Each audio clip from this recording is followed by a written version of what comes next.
सबसे घिन्ना बात ये है ना कि हमारे देश के दोगले हिंदू वहाँ पे जाके मत्था टेकते हैं। मुझे दिक्कत है इन चीजों कुछ भी कि हम किसी मस्जिद के पास जाके मत्था टेकते हैं तो क्या हम दोगला हिंदू हो गए? जी बिल्कुल, क्योंकि आपने अपना धर्म नहीं पढ़ा होगा तभी आप।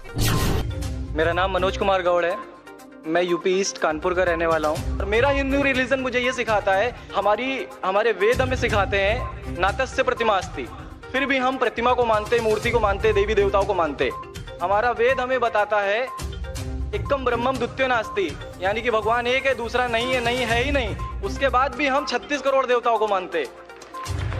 तो हम अपने वेद को क्यों नहीं पढ़ते, हम अपने वेद को क्यों नहीं देखते?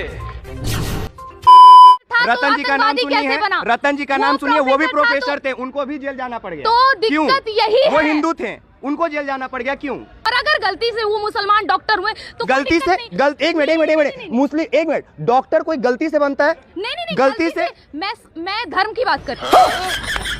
एकदम इन्होंने वक्त बदल दिया, जज्बात बदल। बड़ा हरामी हो बेटा। नहीं, डॉक्टर बनना धर्म कहाँ से आ गया? अगर मैं हिंदू हूँ, मैं अनपढ़ रह जाऊंगा, मैं डॉक्टर बन जाऊंगा, मैं इंजीनियर बन जाऊंगा क्या? सबसे घिन्ना बात ये है ना कि हमारे देश के दोगले हिंदू वहाँ पे जाके मत्था टेकते हैं। मुझे दिक्कत है इन चीजों। कुछ भी। अच्छा, अगर मान लीजिए कि हम किसी मस्जिद के पास जाके मत्था टेकते हैं तो क्या हम दोगला हिंदू हो गए? जी बिल्कुल, क्योंकि आपने अपना धर्म नहीं पढ़ा होगा तभी आपकी।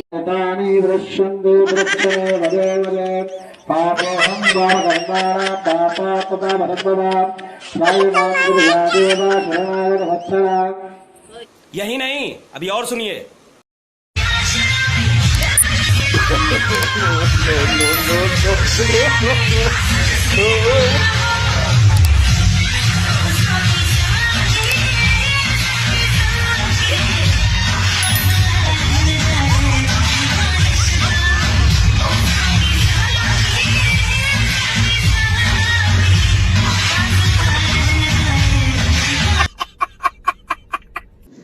क्या सोच है रे तेरी, मानना पड़ेगा। हम अभी बद्रीनाथ से यात्रा करके आ रहे हैं, केदारनाथ भी हम जा चुके हैं, अपने एक्सपोज मीडिया पे लाइव चला चुके हैं, और इसके बाद पटना जाके मस्जिद में मत्था टेकेंगे। कौन हमको ये अधिकार देगा, या आपको अधिकार देगा कि हमको बोल दीजिए कि हम असली हिंदू नहीं है? कौन है? इस समय दिल्ली के सीपी पे हैं और हमारे साथ खुशबू पांडे जी हैं। अब ये किसी परिचय के मुहताज नहीं, क्योंकि हजारों वीडियोज इनके वायरल हो चुके हैं एक हिंदूवादी लड़की के रूप में। Oh my God! Wow!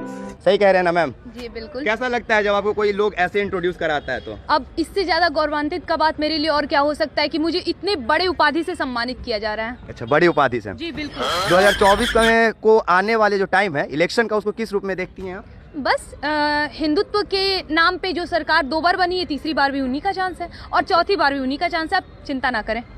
क्यों हिंदुत्व की सरकार ही बननी चाहिए? हम हिंदुओं को ऐसा क्या बेनिफिट मिल गया? आपको क्या लगता है, तो क्या अफजल की सरकार बने? नहीं, बिल्कुल नहीं। हिंदुत्व की क्यों नहीं बननी चाहिए? आप क्या चाहते हैं हमारे देश में बाबरी और ज्ञान वापी रहे? आखिर क्यों रहे मस्जिद?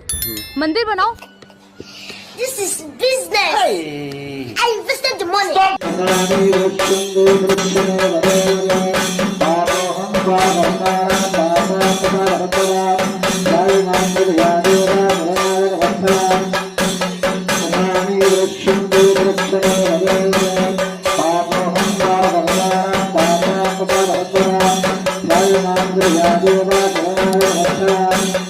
और जो मंदिर के पक्ष में बोले और जिन्होंने मुद्दा ही उठाया है, राम मंदिर जिन्होंने मुद्दा ही उठाया है, धारा 370 और 35 से, जिनका मुद्दा ही हिंदुत्व को बढ़ावा देना है, हमें उनकी सरकार चाहिए। अच्छा, ये आप एक बात बोली कि मस्जिद क्यों रहे?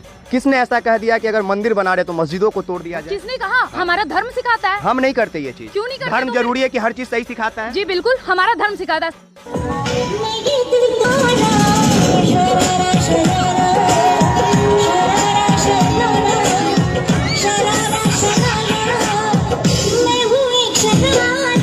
आप क्या चाहते हैं हमारे देश में बाबरी और ज्ञान वापी रहे? आखिर क्यों रहे मस्जिद?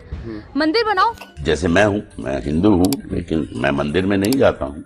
मैं बिल्कुल किसी को भी मना नहीं करूंगा। मैं अपने बेटे को भी नहीं मना करूंगा कि कल को वो कहे कि बाबा मैं तो इस्लाम कबूल करना चाहता हूँ। मैं कहूँगा खुशी से, लेकिन हाँ, सही मानों में उसका इस्लाम कबूल करना। सबसे घिन्ना बात ये है ना कि हमारे देश के दोगले हिंदू वहाँ पे जाके मत्था टेकते हैं। मुझे दिक्कत है इन चीजों। कुछ भी। अच्छा, अगर मान लीजिए कि हम किसी मस्जिद के पास जाके मत्था टेकते हैं तो क्या हम दोगला हिंदू हो गए? जी बिल्कुल, क्योंकि आपने अपना धर्म नहीं पढ़ा होगा तभी आप। अस्सलाम वालेकुम व रहमतुल्लाहि व बरकातहू। मेरा नाम मनोज कुमार गौड़ है, मैं यूपी ईस्ट कानपुर का रहने वाला हूँ और मेरा हिंदू रिलीजन मुझे ये सिखाता है कि मौत के बाद न जाने कितने सारे जन्म हैं। हमारे वेद हमें सिखाते हैं नातस्य प्रतिमास्ति, फिर भी हम प्रतिमा को मानते, मूर्ति को मानते, देवी देवताओं को मानते।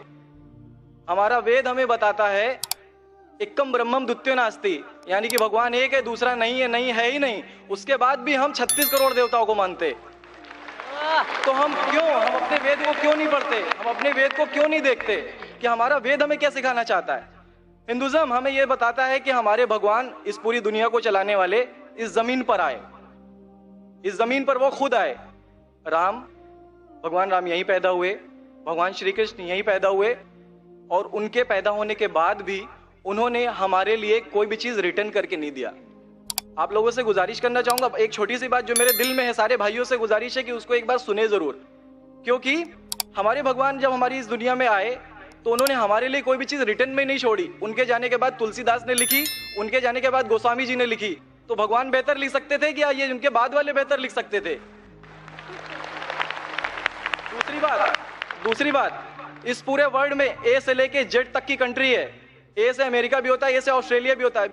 हिंदुइज्म जो है सिर्फ और सिर्फ 3 कंट्री है, इंडिया, मॉरिशस और तीसरा नेपाल अभी घोषित हुआ है, ठीक है। और श्रीलंका, जहां पे भगवान श्री राम ने जा करके रावण का वध किया था, जिससे दशहरा मनाते हम, उनके क्रिएशन के बाद जब उन्होंने बुराई पे अच्छाई की जीत पा ली थी, तो जीत पा ली थी उसके बाद, यानी कि भगवान जिन्होंने पूरी दुनिया को बनाया, हम ऐसा सोचते हैं, हिंदुइज्म ऐसा सोचता है, जब उन्होंने किसी स्पेसिफिक कंट्री पे जा करके वहां पे बुराई की हार करके अच्छाई की जीत कर ली, तो आज तक वो भगवान को पूजने वाले उस देश में हिंदुइज्म क्यों नहीं है?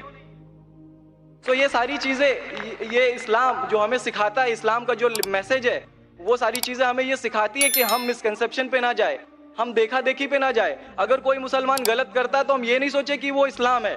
वो मुसलमान गलत हो सकता है लेकिन इस्लाम गलत नहीं हो सकता।